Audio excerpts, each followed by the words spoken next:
côté fête de l'excellence, le concours général, quand on parle d'excellence nag ak li ñu doon wax sànq dañuy comprendre l'excellence inclusive, l'excellence démocratisée, l'excellence boo xam ni nekkul simplement une excellence scolaire. Moo tax le concours général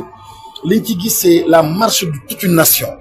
Da ngay gis ni ñi ngànk réew mi tey ji ñoo xam ne dans différents secteurs ont impacté la marche de notre nation, souvent lu bëri jaar nañu par le concours général. Kon concours général c'est l'excellence du pays qui est magnifiée. 60 ans nag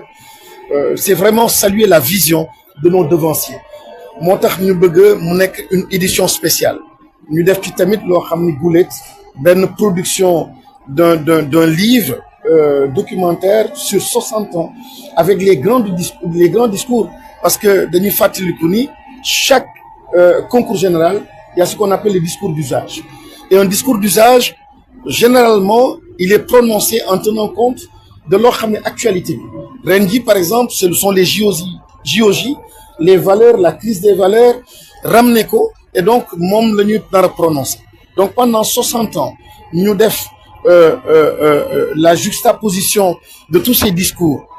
compilation bi ñu présenté ko réew mi pour ñu gis aussi nos rapports à l'excellence, nos rapports aux valeurs, nos rapports aux grands enjeux, donc depuis 60 ans. Donc le concours général dafa nekk maintenant une institution de la nation sénégalaise, et c'est magnifique qu'un pays puisse durant 60 ans maintenir benn institution, benn événement. C'est vraiment jaajëf donc à toute la nation sénégalaise, et c'est ça la force d'une institution, c'est ça la force d'une nation. Respecter loo xam ni on s'entend là-dessus, on s'entend que jàng baax na, on s'entend que excellence baax na, excellence boo xam ni jóge na Kolda, Kédougou, Casamance, c'est ça aussi le concours général. Donc di jaajëfal le premier président de la République muy le président Léopold Sédar Senghor qui avait eu cette brillante idée. Di jaajëfal aussi l'ensemble des chefs d'État qui ont vu que c'était bien et qui ont donc reproduit, repris et renforcé donc cette. dañuy sawar lool wuy si ministre Moustapha Guirassy si woote bi mu woote si daje tey mais laata mu woote ko pour affaire lamb yi daf ko jiital dajale ministre yëpp yi nga xam ni àndoon nañu am nañu expérience ci secteur bi pour que ñu ànd ak moom ku nekk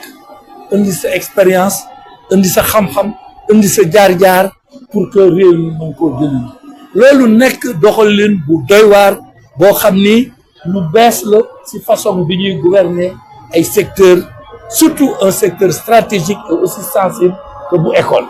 Alors loolu dañ ko ci gërëm di ko sant, loolu tax la dernière fois sëriñ bi génn ministre yëpp dañ ko wuyu ci ba pare wan ko seen sawarte wan ko seen disponible. Mu mottali ko waat tey encore pour wooñu si nu ñuy taxawale politique gu làkk pour que làkku réew mi ñu jox leen seen cër, jox leen seen gëdd, ndax làkk du rek wax lu ñuy waxe làkk dafa li mu ëmb dafa bari, ni ngay xalaate, ni nga gisee àddina, loolu yëpp day feeñ ci sa làkk. lu wala fi da wax naan ku wax feeñ. Donc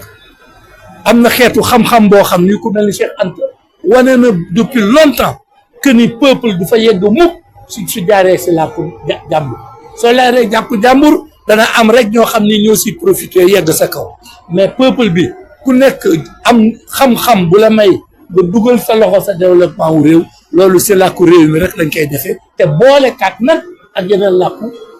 extérieur. ñun nekkuñu si taxawu di fenxale ay làkk,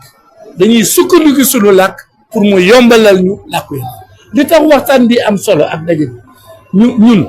man juróom fukki at a ngi nii maa ngi si école fi laa démarré, non seulement fi la ñu jànge mais suñu métier fi lañ ko def. Ensuite donc juróom fukki at def nañ ko si secteur éducation, mais c'est la première fois ministre Mamadou Ndoye wax na ko léegi, ministre dajale boroom xam-xam yëpp pour que ñu xool nu ñuy taxawale politique làkk boo xam ni ñëpp dañ leen làkk yëpp dañ leen di jox seen cër,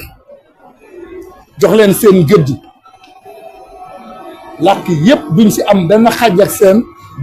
lépp la ñuy jox seen kër, jox leen seen gëdd, li ñu lépp jàngale ko si l'école yi, mais également ñi nga xam ne dañ koy làkk te dunduñu ko ñu may leen ñu mën koo bind pour yokk seen xam-xam alors lii mooy enjeu bi loo tax ñu sawar lool si wuy si ko voilà et vraiment di ko wan ni ñu ngi koy jàppale incha allah si programme bi nga xam ne dafa dépassé rek